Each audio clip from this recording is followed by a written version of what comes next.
There are some sins that you see in common with Republicans and Democrats. Democrats may do them more, but Republicans do them also.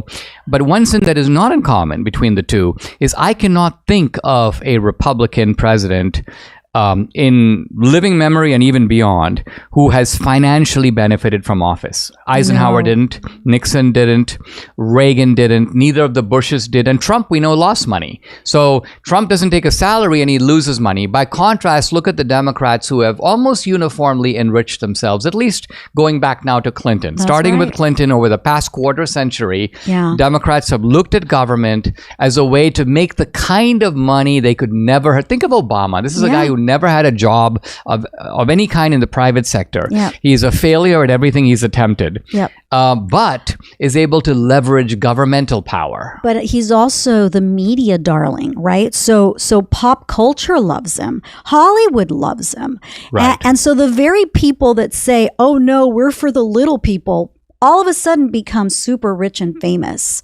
I mean, it used to be the case. Now, there are some, when we talk about parties, there are some shifts with Republicans and Democrats. The Republicans are becoming more obviously a working class party.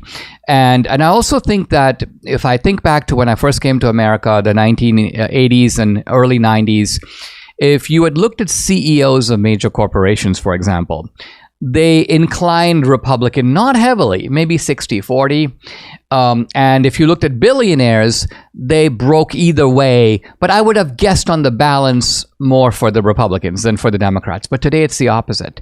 Today the Democrats are quite clearly the party of the rich. If you made a list of their billionaires and our billionaires can be counted on two hands. I mean, honey, I was looking at the money raised by Kamala and by Trump in the swing states.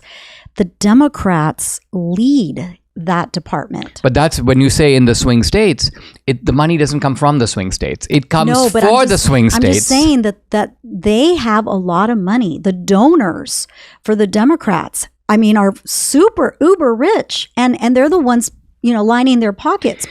But so how could they be the party of the poor and we're the party of the rich when they have more money than we do? Exactly. And let's drill into a little bit of why. The Democrats basically raise most of their money from New York and California. And there are many billionaires in both those places. By and large, it's Wall Street, it's Silicon Valley, and it's the entertainment world. And they funnel large amounts of money to the Democrats. The Republicans have only one rich state, and that's Texas. But the Texas billionaire is not the same. The Texas billionaire is actually more tight-fisted.